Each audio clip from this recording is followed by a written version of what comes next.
Hey everybody, thanks for tuning in to part 2 of the How to Play Longstreet video series. This is the actual gameplay. So what we have are 2 units of Confederate infantry. Here is a unit of 6 bases. Over here is a unit of 6 bases. Then we have a unit of 6 bases of Confederate cavalry here and a limbered artillery section consisting of 2 guns and a limber. On the Union side, we have 2 units of 6 deployed in line formation across the road and another unit of 6 in march column formed along the road, as well as a unit of section of 2 guns unlimbered here. And then we have a unit of 6 cavalry mounted in line formation over there.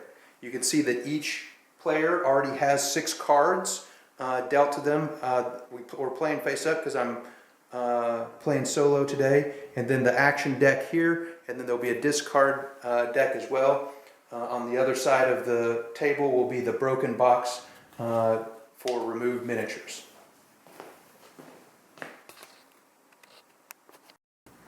Okay, so I did the roll-off and the Union 1 for first turn.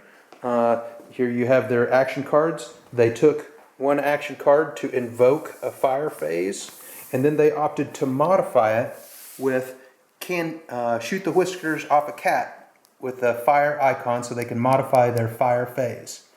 Only the howitzers have the ability to shoot at this range, and so they have opted to shoot at the approaching cavalry it's a little hard to see over here. I gave them cover, not sure if I should have, but I did, so it was a -1 to hit, and they rolled pretty hot, and that gave them 3 hits. Then those dice are transferred over to the cavalry unit here, and the cavalry unit, or then the Union player then rolled to kill. You need a 4-up to kill, and they got 2 successes.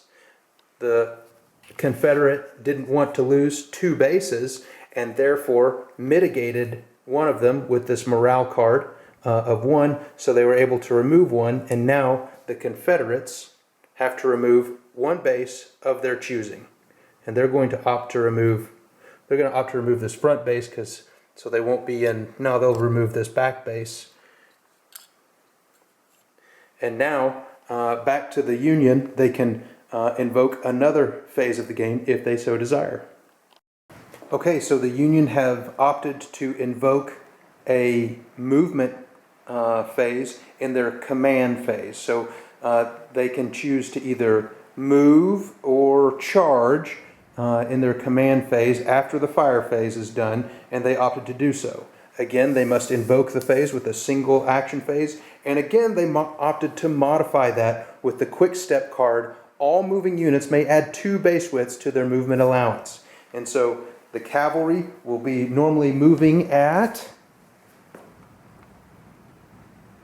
8.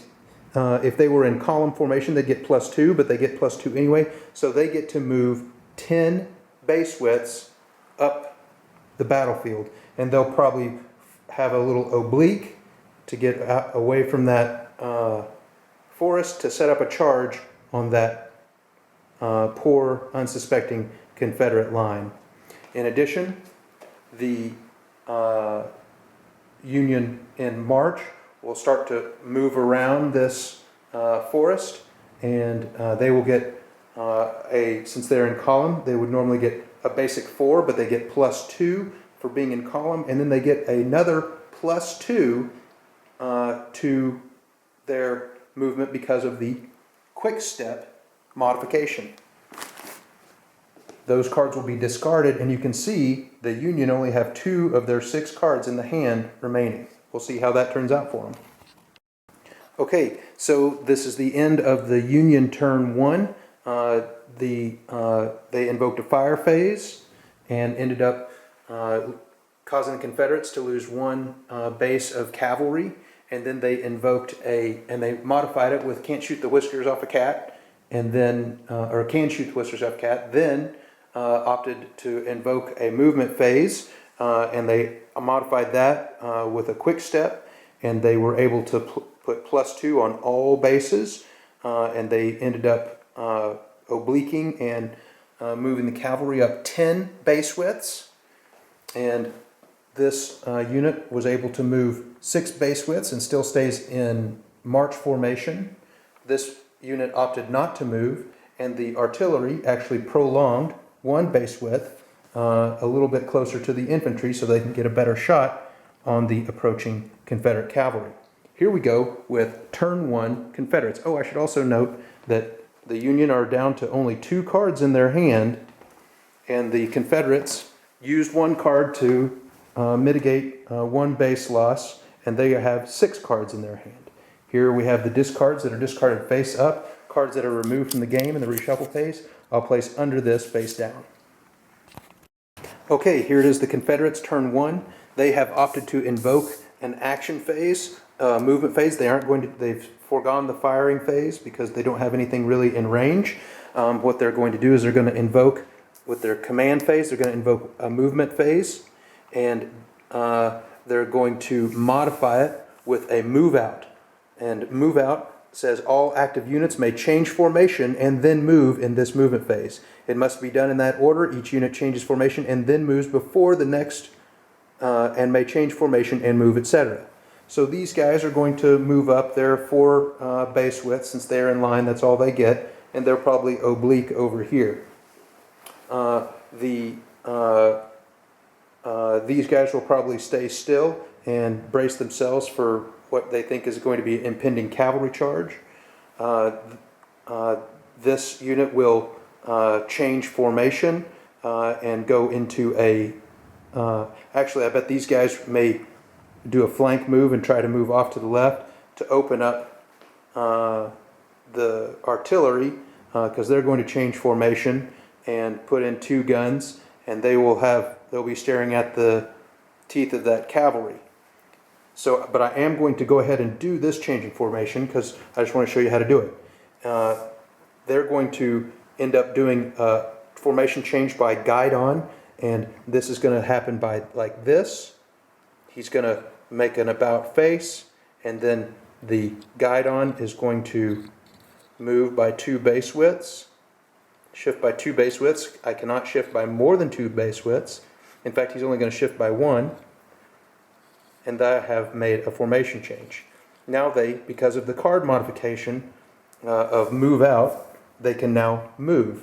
This is moving over difficult terrain, which causes disorder, and therefore the Confederates must sacrifice an additional action card to make that happen. And I'll be moving them up their, I believe, 6 base widths. Okay, so these guys changed formations by guide on, shifted 1 base width over, went over difficult terrain 2 base widths, and then wheeled another 4 base widths. This group of infantry performed a flank move following, these guys changed formations and unlimbered, and then did a less than 1 base width move to get off the table edge and set up for a shot in their next firing turn.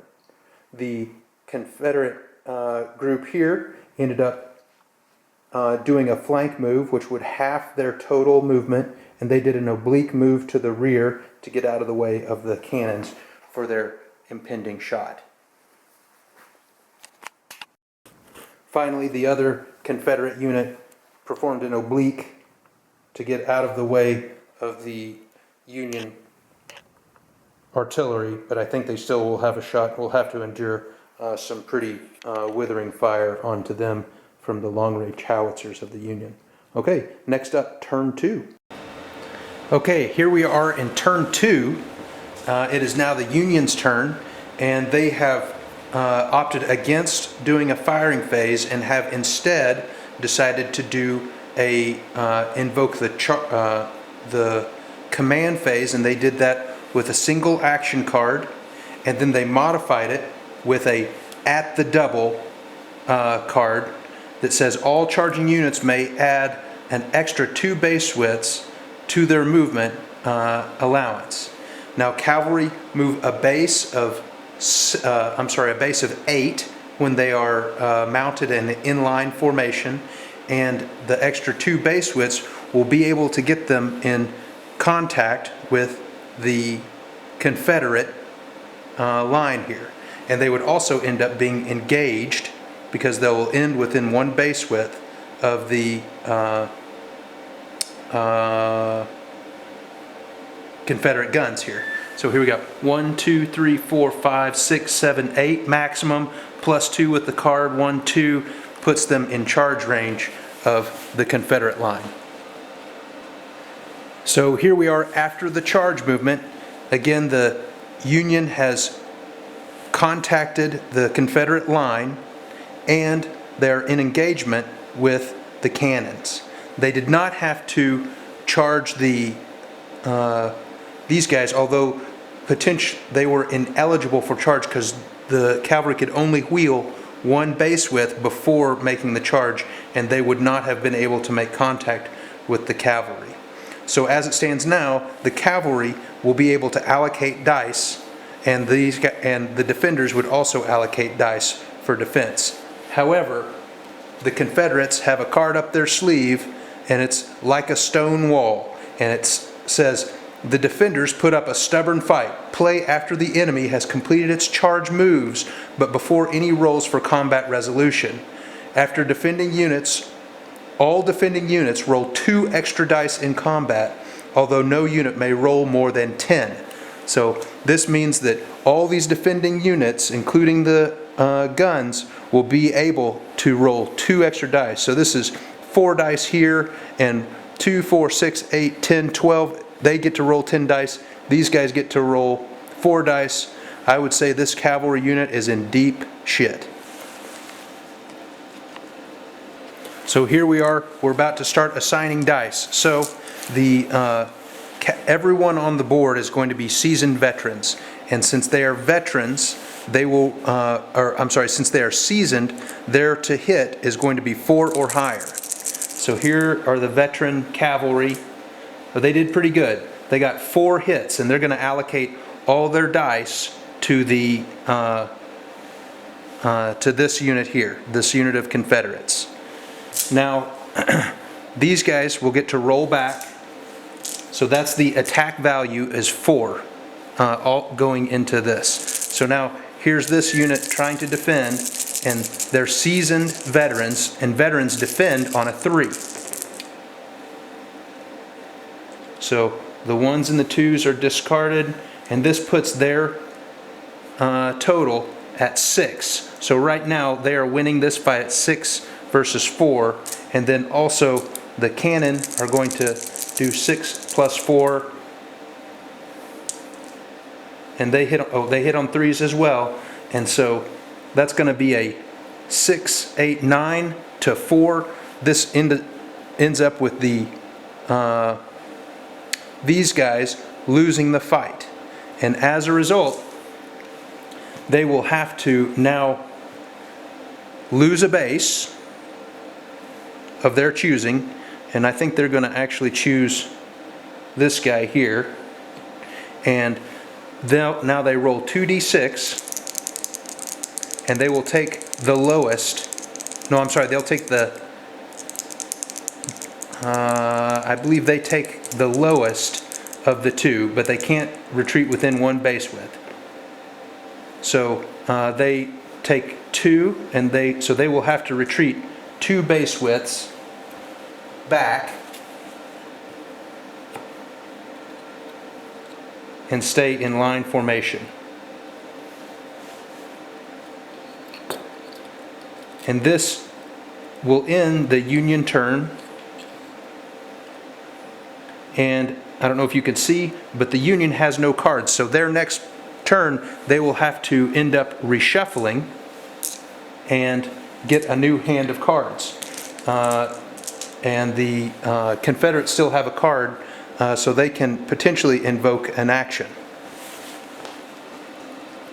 Oh, I should mention the Union and the Confederates at the status phase, which is the end of the turn, they would have gotten to redraw their cards. So they had 2 cards remaining, so they could have drawn up to 6 cards. So the Union still have 4 cards in their hand that I'll draw now, and the Confederates should have drawn up. They modified with 1, so they should have 5 cards in their hand at the start of their turn. So now we're at the end of turn 2 in the status phase, or the end of the Union turn 2 in the status phase, after a potentially disastrous charge onto this Confederate line that ended up interrupting, and they were able to win that combat, made them recoil by 2 base widths. In the status phase, the Union would need to draw up to a hand of 6. So right now they have a hand of 4 cards, and so they'll draw from their discard pile 1, 2 more. I'm sorry, from their deck. This is the discard pile from their deck. And they have now exposed positions, move out, withering fire, another exposed positions at the double, and fresh fish in their hand. Now it is the Confederates' turn 3. Last thing I want to note is, even though that the Confederates were able to interrupt that charge, because this has a blue band rather than a red band, it is not removed from the game. Okay, so now we're about to start firing. This unit gets 6, and this unit, because it's in canister range, will get 2 per base. So this unit's going to fire, and they're all veterans, so they all need 4s or higher to hit. Wasn't a very good roll, so that's 1 hit from the cannon. And here are 6 coming in from the infantry, needing 4s. Need a good roll here. Oh, not that great. Well, this dice was cocked. Still not that great. So 2 hits. Now before the roll to kill is done, the Union have the opportunity to mitigate one of these hits, and they could take one out by using a card. But 1 hit will always stick. They're going to opt not to do that because they think it's going to be a 50% chance either way. So now we're going to roll to kill. They need a 4 or higher to kill, and nothing killed. So the cavalry is still right there and ready to receive a potential attack in their next phase. Still in the Confederates' turn, it's now their command phase, and they have opted to invoke a command phase or a movement phase with their action card after they could have potentially charged. Ooh, they could charge.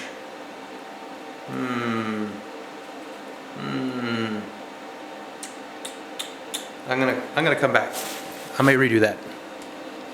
Nope, they're gonna stick with it. They're gonna invoke a movement phase, and they have this unit started here. They wheeled 1 base width, then moved 3 base widths, so they wouldn't be facing that cannon.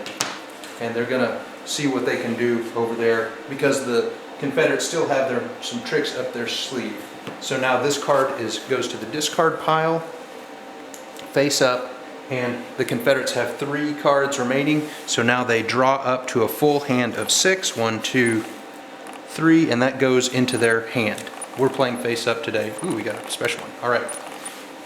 Now we're going to the Union turn 3. Okay, it's now the Union's turn. They've opted against invoking a firing phase, and so they're moving directly into their command phase, and they are going to invoke the command phase with a single action card and then modify it with at the double. The Union general has realized maybe he made a strategic error or a tactical error by charging into all these units, and so he's going to perform an about face. So these guys can turn 180 degrees. However, because they are within 6 base widths of an enemy, this causes a complication, and he is going to have to use yet another card because it causes disorder in the ranks, and that's how disorder is handled. 1, 2, 3, 4, 5, 4, and they're going to modify their movement phase with at the double, so they get 2 more base widths of movement. So they will get another 10 base widths to get out of there. So they performed an about face, and they will move all the way back to here. And unfortunately they are facing away from the enemy, but that's just what they've got to do to get away from all this firing that's going to be coming their way, and they'll be out of range of the infantry at least, and hopefully and definitely out of the way of a charge, because the cavalry would have to move through the forest. Okay, so that used up 3 cards of the Union, but these guys will go into their discard pile rather than to the out of game pile. So the other thing that happened in the Yankee phase is this movement, or this unit, marched out from behind the woods and is still in column, because they can't move then change formation except with the use of a card. So these guys are still in column, but they've moved out to hopefully face the Confederates here. Okay, so the Confederates did opt to invoke a fire phase and with a single card, and the artillery are going to fire at the Union cavalry that have turned tail and run. They get 2 dice because these are howitzers hitting at 18 base widths, or 36 inches for my purposes. They're within range, I checked already, and they would normally hit on a 4. Because we are firing at their rear, the target is considered enfiladed, or a dense target, and they get a +1. So they're going to be hitting on 3s or higher, and they hit twice. Now, the Union may opt to play a card to remove one of those dice before we roll to kill. And I think the Union is going to opt to do that, because I think I'm just going to play the Union that they don't care about card management, and they're going to spend a card. And so we'll just roll 1 dice to kill, and I'll decide on which card they're going to spend in just a moment. And it did kill, and so the Union will have to remove 1 base. We're going to say this guy is going to go to the broken box, and the Union will have to expend another card. So now we're on the other side of the battlefield with the Confederates in line facing off against the Union, who are in march column. They're going to invoke a movement phase, knowing that the Union will have to change formations in order to bring fire onto the Confederates. So they're going to go ahead and move up into close range to hopefully get a shot, not this turn, but the next turn. Okay, so the Confederates invoked their movement phase after the firing phase, and this unit wheeled 1 base width and moved forward 3 base widths, and is now, for the next firing phase, going to be within range to bring fire onto that Union group. However, the Union rightly played confusion card, and this is an interrupt card, and this will have to be discarded and removed from the game because it has this red band. And they're going to choose an enemy unit, and it's going to be a cavalry unit, and I can make either a 4 base width forward movement or a 2 base width flank move of the enemy. So the Union player is going to be able to move one of the Confederate units. And so what the Union general opted to do is play this confusion card that will now be removed from the game, and made them do a flank move backwards, 2 moves, after they invoked the movement phase. Choose 1 unit, you may move it in any legal direction up to 4 base width. Oh, that would even be before that. So this unit's going to be way back here and allow this unit to form up prior, not after. So this will actually be even a little further back and still not set up for the attack. The Confederates end their turn and draw up, and they get 2 rebel yells, which will help them in any kind of charges. Now it is the Union turn 3 or 4. This is the end of Union turn. They invoked a fire phase and with a single card, and then modified it with exposed position, allowing them to re-roll. They end up attempting to fire on the Confederate line. They did not receive the benefits of cover, and I had 2 misses. Then re-rolled one, which I re-rolled both dice and got 1 hit, and then failed to kill. So no casualties were inflicted from that. Then in the movement phase, probably wisely, the cavalry unit fell back even further to hopefully get out of range of those howitzers on the Confederates, and then the Union will perform a formation change, and they will do an about, or not an about face, but they will change directions from column to line here. And that is the end of the Union phase. And now we'll go to the Confederate phase. Now the Union have lost 1 card, and their deck is getting a little low, and they have 3 cards left in their hand, but they don't have any modifying cards or interrupt cards. So they're pretty much at the mercy of the Confederates if the Confederates want to do something nasty, which they might try. Okay, end of the turn for the Confederates. This is the end of the battle, the whole battle turn. The Confederates have opted to advance to just outside of by performing an oblique. They just invoked the phase. They didn't do any modification, and they advanced up to within just outside of 6 base widths. So it's going to be on the Union to advance to fire or advance to charge right there. But the Confederates are out in the open, and they are now no longer in the firing line of the howitzers over there. Then in addition, the Confederate guns, which were out of range for the cavalry now that they've moved, have opted to limber up, and they're going to go try to hide behind this house to also avoid those howitzers on the far side.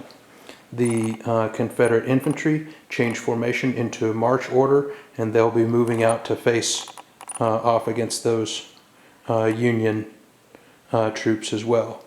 The cavalry ended up advancing 3 and then wheeling 3 base widths, and they are setting up for flank action and pincer type movement against the Union over here.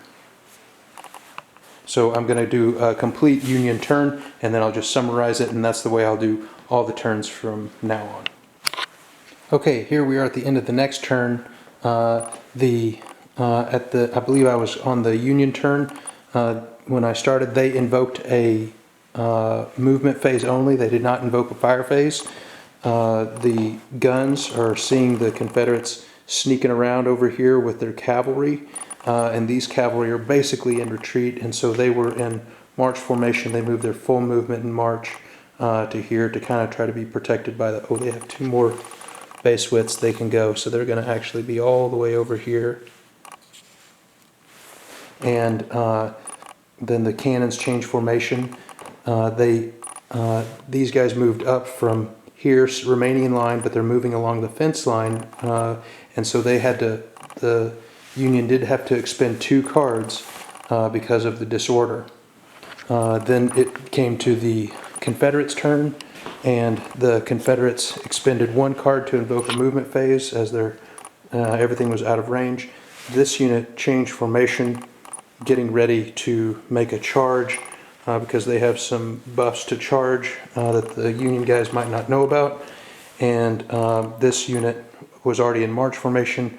It's now going up the road to confront the Union line there, and the limbered artillery moved up to start to get bring some fire on that Union line.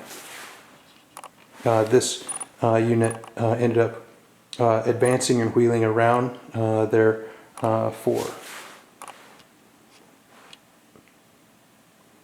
Actually, these guys haven't moved yet, so these guys will still advance and wheel around. So they're going to make a 2 base width wheel, and then a 2 base width movement forward, followed by another 2 base width wheel to bring them right about here. And this will keep their front line so they aren't being enfiladed by the cannon. So we'll see how this turns out. I think charging cannon from this far away might not be a great idea, but the Southerners aren't very smart, so we're gonna give it a shot. I kind of think the Union might be getting a little pinched, as you can see, as they've already had their flanks already kind of fallen down. Okay, here we are going into the next turn. Oh, and then we redrew up to 6 cards for both players. Okay, so end of the Confederate turn. Rightly or wrongly, this unit ended up charging up, and they were 6 base widths away, or a little over 6 base widths away, and as far as they got, so they are right in the teeth. Might be a poor decision.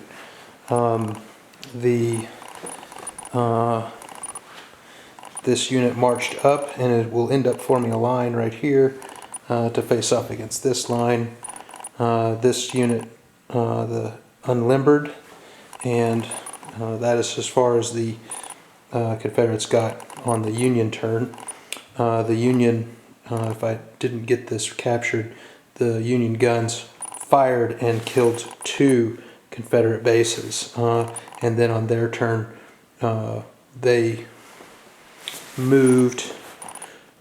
they changed formation from march to line, but couldn't get all the way, they couldn't form a line right here, so they formed the line by guidon, and will end up attempting a charge here with some artillery support. So here we go into the next turn, and it will be Union turn whatever. Okay, here we are at the end of the Union turn. They opted to only invoke a single fire phase, and then they modified it with Withering Fire, which allows them to re-roll a kill, a failure on their kills. This unit ended up not moving. This unit ended up not moving. The 2 cannon shot into the 3 unit Confederate cavalry base. Got 1 successful hit, 1 successful wound without needing to re-roll. This base was ineligible to fire because of it was too far out of his firing arc, and so 5 bases got to fire. 2 went through, then both failed to kill, but with that card I was able to re-roll, and then I got single kill and killed 1 Confederate base there. Now it's the Confederate turn. So the Union are really quite expecting a Confederate charge here, but they really have something up their sleeve for not only the Confederate charge phase, but also for this cannon. So the Confederates, I'm going to show this, so the Confederates will say, okay, I'm going to invoke a firing phase, and we're going to invoke with this card, and then they're going to shoot the whiskers off a cat with their, so they would get to roll 2 dice for each of those guns into here. And recall that those are needed 4-ups to hit, but prior to that happening, what the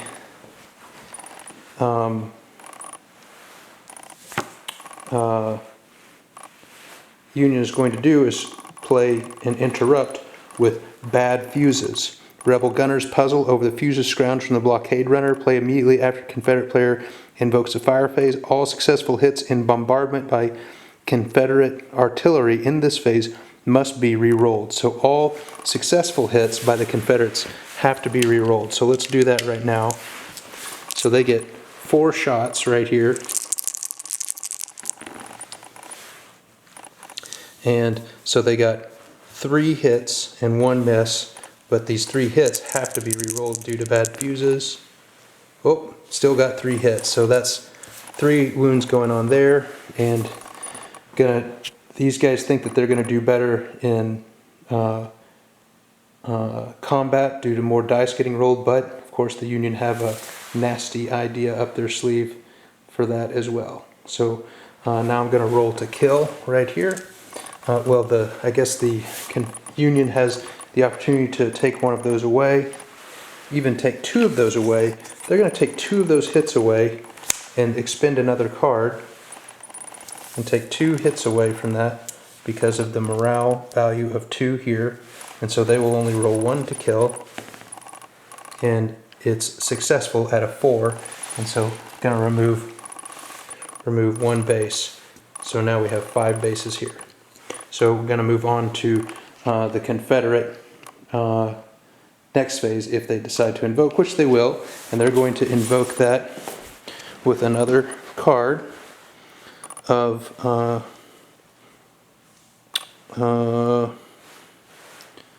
this get into the fight. So that's going to be there, and then they're going to modify it with all attacking units receive 2 dice in combat, although no unit may have more than 10 dice. So this would be 1, 2, 3, 4, 5. That would be 10 dice going into their 6 dice. But they're going to interrupt again with old rivals. So an enemy colonel has hated his superior ever since they courted the same girl. He will find any reason to question his orders. Play immediately after the enemy invokes a movement or charge phase. 1 unit of your choice will not move, change formation, or charge. And so the Union are going to choose this unit to not move. Ouch. So that really foils the Confederate plans. But unfortunately, and this card, because it has a red banner, is now removed from play, and I'll put it underneath the flag here. And so these 2 cards are now completely removed from play. And these cards go in the discard pile. And here, these 2 cards are still in play. Here, his fire phase invocation and card, and shoot the whiskers off a cat. Oh, yeah, 2 dice for base. And then because these guys opted not to shoot, they lost out on that. And so now we'll see if anybody else can charge, which I don't think they can. But this unit can potentially change formation, which I'll do off camera. Okay, so this unit of this battery ended up prolonging forward 1 base width and is now a little bit closer, not quite in canister range here.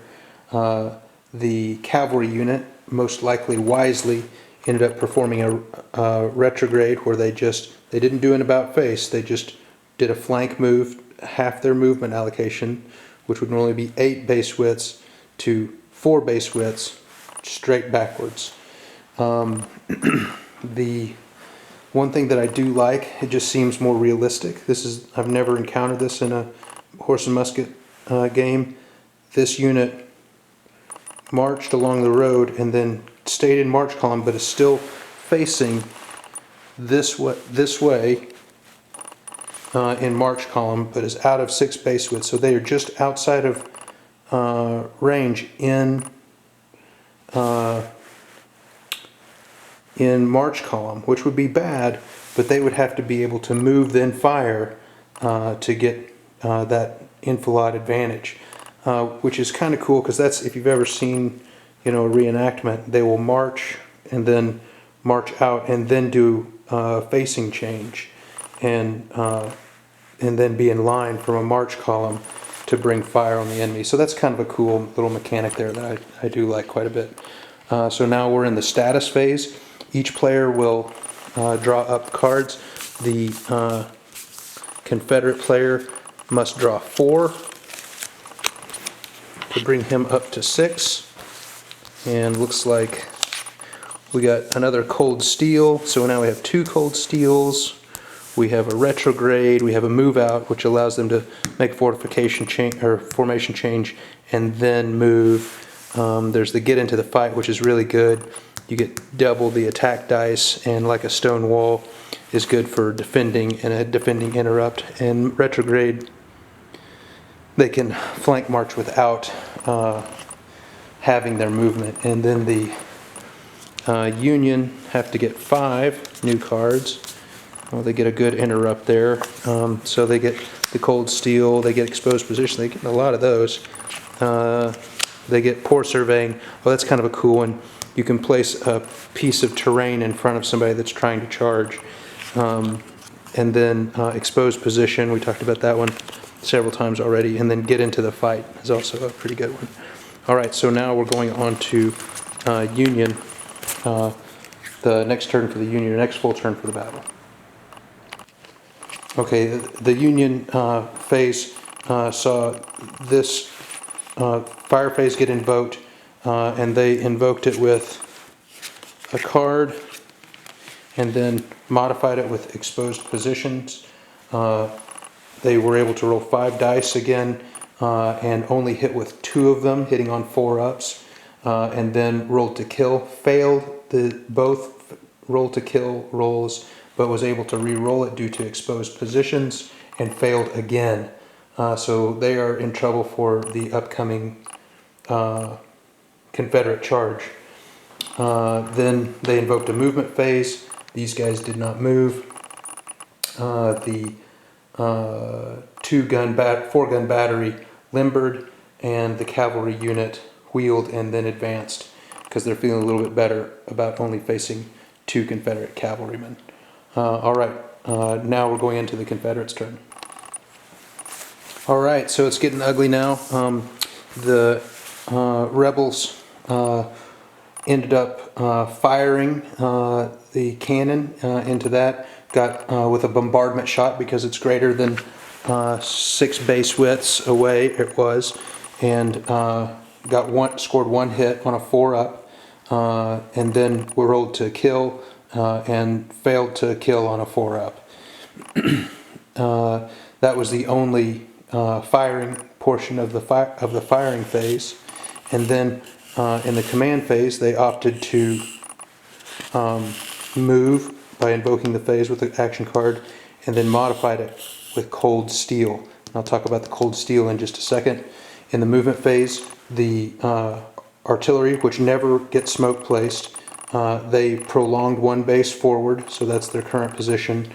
And the cavalry, maybe out of hubris or maybe out of stupidity, they think they might be able to make a big dent in this, and they're also trying to protect the flank of the cannon, who think they might be into it for a prolonged fight, or at least slow these guys down. So they actually advanced a little bit, and are feeling a little bit more safe because the artillery here are now limbered. And this in march formation did a right face and is now still out of 6 base widths for small arms fire with the Union. But if the Union don't want to, these guys are approaching on canister fire if they keep prolonging. So that's going to be a problem for the Union if they don't make a move there. And then here, finally, we were able to make base-to-base contact just out of some unlucky for the Union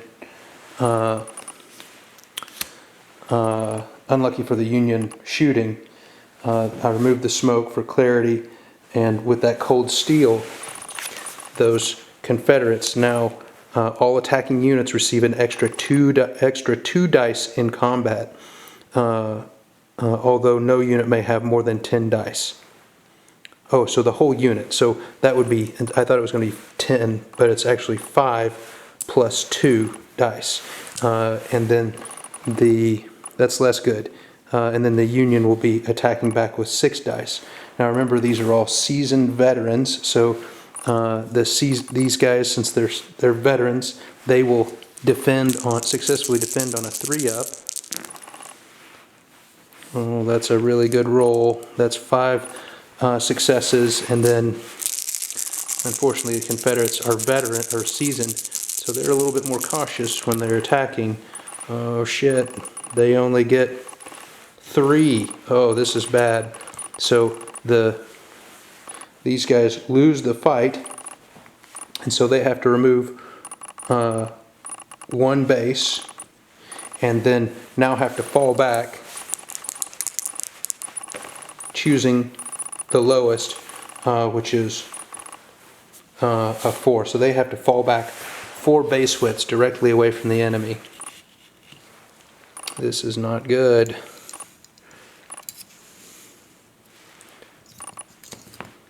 So what we're kind of seeing is this ebb and flow of charging and then being repulsed. We saw that now here as well as over here when the cavalry was repulsed by the infantry. So we can kind of see some back and forth happening here that I really wasn't expecting. Okay, so now we are going into Union turn. We'll draw up cards, remove smoke, and go from there. Actually, I'm gonna play 2 turns and then come back and see if there's anything cool that happened rather than this back and forth. Okay, I only played 1 turn, once for the Union and once for the Confederates. So one of the things I was a little worried about in this game when I started was that you would be running out of cards so quickly that you would lose the game by running out of cards. That's really not the case, at least in this game. What has happened in the the Union turn, it was the Confederate turn. So it was just the Confederate turn. These guns, they invoked a fire phase with a card, and were able to reroll kills. They were able to actually kill 2 of the Union guns, or 2 of the Union infantry. Okay, sorry I have to keep changing cameras. I'm either running out of battery or I'm running out of card space. So, like I was saying, I was a little concerned that I was going to run out of cards, but it seems like even with spinning the cards quite freely, I still have, quite a few cards in the deck, and these will be able to be reshuffled. Of course, I'd have to lose 6. I'll have to lose 6 every time I reshuffle permanently. Well, anyway, what happened, the Confederates in their turn, they ended up attacking again using a modification of cold steel, getting 2 extra dice, but still, like, they just couldn't pull it off. They ended up tying combat with like a 3 attack score to a 3 defense score. That means defenders win. They rolled boxcars, so they had to fall back 6 base widths all the way to here. They're going to have to endure another withering, or another group of, round of firing, because I believe they're still within 6 base widths. Now, moving on, these guys ended up advancing a little bit to bring fire in to the Union troops in line, and I think I mentioned that in the fire phase the cannon bombarded here. So the Confederates, at the end of the phase, the Confederates and the Union draw up their cards, but in the status phase you also check for victory. And one way of losing that I went over once is to run out of cards. So if all of your cards end up going into the out of play, which would happen several times through the deck, and using your interrupt cards that are red banded, which would be lost for the entirety of the game, that would make you instantly lose. I can see that doesn't happen very often. The other way that you can instantly lose is by attrition, and you total the number of bases on each side, and it's 20 on each side, but whoever has the lowest score, half that number, and that's if either side loses that number, which in our case is even, but it would be 10 for either player loses 10 bases, then the game is over. And here's the broken box right now as it stands. The Union have lost 1, 2, 3, 4, 5, but the Confederate, their cavalry brigade was completely decimated. 1, 2, 3, 4, 5, 6, and then 3, boom, boom, boom, infantry losses, putting them at 9. So the this is going to be probably the end of the game here. Oh, and the reason that they lost that entire brigade is because they charged in here with the cold steel, lost by one, or tied, I think, had to retreat, lost one, but only had one base remaining, and that base is removed automatically per the rules. So we'll just see if they're gonna invoke a fire phase with one card. Let's see if they can modify it by cold steel skirmish line. No. So they've got 3 bases here. They're just gonna shoot at the easy target. So they got 2 hits, and then they'll roll to kill. They'll even, the Confederates will even try to spend a card. They don't even care which one. They'll take out their point blank card to try to remove one of the hits. Now on a 4 or higher, one of those bases dies and the game's over. Yep, so a 6 was rolled, one of those bases dies, and now that ends the game with a Union victory.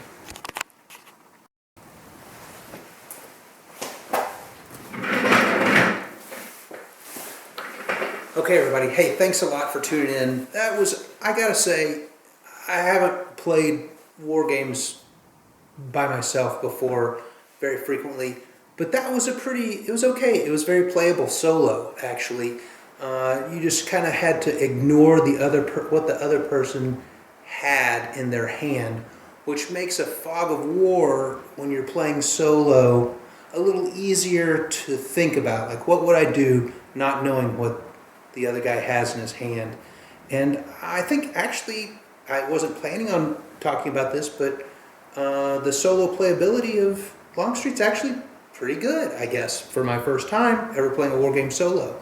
Because I'm always concerned about fog of war and not knowing what the other guy is going to do. For historical accuracy, shit, I don't know. I have Civil War miniatures. I've listened to the entire narrative history of the Civil War by Shelby Foote. I've always been a big fan of Ken Burns with his Civil War series. I've toured Civil War battlefields. I think I know, more than the average person about Civil War tactics and strategy and history. So I think it's pretty good. With regards to playability, it is extremely playable. It is extremely easy to understand. If I can understand it in a weekend, anybody can. I'm not the sharpest tool in the shed, and so as a result, I think it's a worthy offering by Mr. or Dr. Mustafa. I'm not sure if it's Mr. or Dr. Mustafa. I should note also that Sam Mustafa has multiple other offerings that I hope to be reviewing as well.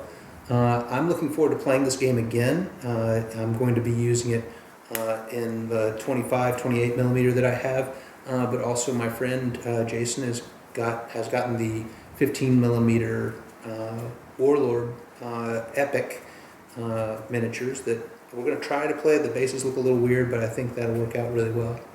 Overall, I would give it, I don't have a mathematic way of doing it like Little Wars TV, but I would say for the Civil War tabletop miniature games that I've played, which is now a total of 2, it's better than Black Powder, in my opinion. It's more playable, it's more beer and pretzel-y, and there's less rules. It's easy to understand, you don't have to do a lot of referral back, and it seems more flowy, if that makes any sense. In Black Powder, you've seen, if you take a look back, it seemed like the Black Powder game was just way too off balance in favor of skirmishers. And here skirmishing's abstracted, but we never really ran into it much. Anyway, thanks for tuning in, and thanks for watching this video, and hopefully you didn't watch the other hour and 40-minute video of how to play. But if you're really intrigued by the game, I would recommend it because I go through the entire basic rulebook. Hopefully I'll be doing some more historical games, and we're still planning on doing the Modoc Wars, which is an underappreciated historical American Indian War occurring after the American Civil War.